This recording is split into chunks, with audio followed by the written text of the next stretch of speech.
നമസ്തേ പ്രിയമുള്ള പ്രേക്ഷകരെ, നാം ഇവിടെ ചർച്ച ചെയ്യുന്നു നിങ്ങളുടെ നാളെ എന്ന ജ്യോതിഷ വിഷയം. നിങ്ങളുടെ നാളെയിൽ നാം ചർച്ച ചെയ്യുന്നത് നാളെ 1201 മേടമാസം 15-ാം തീയതി, അതായത് 2026 ഏപ്രിൽ മാസം 28-ാം തീയതി ചൊവ്വാഴ്ച മംഗളവാരം. നാളെ ചൊവ്വാഴ്ചത്തെ സൂര്യോദയം തൃശ്ശൂരിൽ 6:12, അസ്തമയം വൈകിട്ട് 6:32. നാളത്തെ രാഹുകാലം ചൊവ്വാഴ്ച 3 മുതൽ വൈകിട്ട് 4:30 വരെയുള്ള 1.5 മണിക്കൂർ ദൈർഘ്യ സമയം. എന്നാൽ ശുഭകാര്യങ്ങളൊന്നും തന്നെ രാഹുകാലത്ത് ചെയ്യാറില്ല. പലപ്പോഴും ചൊവ്വാഴ്ച എല്ലാവർക്കും കാര്യങ്ങൾ ചെയ്യാൻ വളരെയധികം ഭയമാണ്. കാരണം ചൊവ്വ അങ്ങേയറ്റം ഒരു ദോഷഗ്രഹമാണ്, ആയതുകൊണ്ടാണ്. പക്ഷേ പലപ്പോഴും നോർത്ത് ഇന്ത്യൻസൊക്കെ മംഗളഹ എന്നാണ് ചൊവ്വയ്ക്ക് പര്യായം, മംഗളവാരം. പലപ്പോഴും ഭൂമിപരമായ വിഷയങ്ങൾക്കൊക്കെ ചൊവ്വാഴ്ച ചെയ്യുന്നത് വളരെ ഗുണമാണ്. അപ്രകാരം തന്നെ ന്യൂമറോളജി, സംഖ്യാശാസ്ത്രത്തിൽ നമ്പർ 9 എന്ന അക്കത്തിൻ്റെ അധിപതി ചൊവ്വയാണ്. പലപ്പോഴും അവർക്ക് വളരെയധികം നന്മകൾ ചെയ്യും ചൊവ്വ.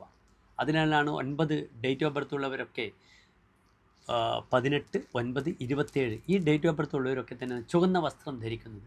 Fairy colours, red, maroon, purple, pink, yellow, orangish colour ധരിക്കും. നാളത്തെ ചൊവ്വാഴ്ച നല്ല തിഥിയാണ്, വെളുത്തപക്ഷത്തിലെ ദ്വാദശി തിഥിയാണ്. അപ്രകാരം നാളത്തെ നക്ഷത്രം ഉത്ര നക്ഷത്രമാണ്. ഉത്ര നക്ഷത്രത്തിന് നാം ഉത്തര ഫൽഗുണി എന്നാണ് പറയുക. ഇതിൻ്റെ ആദ്യത്തെ 15 നാഴിക ചിങ്ങൻ രാശിയിലും അവസാനത്തെ 45 നാഴിക കന്നി രാശിയിലുമാണ്. ചിങ്ങൻ രാശിയിൽ പുരുഷൻ ജനിച്ചാൽ പുരുഷ പ്രകൃതിയും, കന്നിരാശി സ്ത്രീ രാശിയായാൽ അവിടെ സ്ത്രീ ജനിച്ചാൽ സ്ത്രീ പ്രകൃതിയുമായിരിക്കും. പലപ്പോഴും ഉത്തര നക്ഷത്രം ആദ്യത്തെ 15 നാഴികയിൽ ജനിക്കുന്ന സ്ത്രീ വളരെയധികം പവർഫുള്ളായ ലേഡിയായിരിക്കും, പുരുഷൻ്റെ സ്വഭാവം പ്രകടിപ്പിക്കും. പലപ്പോഴും പറയും മീശ ഇല്ലാത്തതിൻ്റെ കുറവ് മാത്രമേ ഉള്ളൂ എന്ന് പറയും. അപ്രകാരം പുരുഷന്മാർ കന്നി രാശിയിലാണെങ്കിൽ അവർക്ക് സ്ത്രീത്വം വളരെ കൂടുതലാണ്, സ്ത്രൈണത കൂടും. സ്വതവേ രാശിയുടെ സ്വഭാവം തന്നെ അപ്രകാരമാകുന്നു. വ്രീള മന്ധര ചാരു വീക്ഷണഗതി. വ്രീള പലപ്പോഴും ലജ്ജ ഇവരെ കൂടുതൽ ഭരിക്കുന്നത് കാണാം. ഏതായാലും ഉത്രം ഒരു ശുഭനക്ഷത്രമാണ്. അത് ഉത്തരത്രയത്തിൽ പെടുന്നു. 9 നക്ഷത്രങ്ങളുണ്ട് ഉത്തരത്രയത്തിൽ. ഉത്രമത്തം ചിത്ര, ഉത്രാടം, തിരുവോണം, അവിട്ടം, ഉത്രട്ടാതി, രേവതി, അശ്വതി.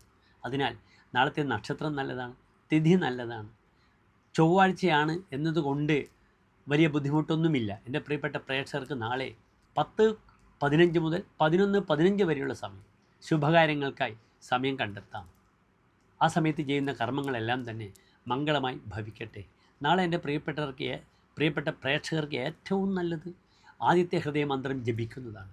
ശിവക്ഷേത്രത്തിൽ ശിവനി കൂളമാല, ജലധാര, മൃത്യുഞ്ജയ അർച്ചന ഒക്കെ ചെയ്യുക, പെട്ടെന്ന് ഫലം കിട്ടും. ആദിത്യ ഹൃദയ മന്ത്രം ജപിക്കുക, അല്ലെങ്കിൽ പഞ്ചാക്ഷരി മന്ത്രം ഓം നമഃശിവായ എന്ന പഞ്ചാക്ഷരി മന്ത്രം ജപിക്കുന്നതും നാളത്തെ ദിനം വളരെയധികം ശുഭത്തെ പ്രദാനം ചെയ്യുന്നതാണ്. നന്ദി, നമസ്തേ.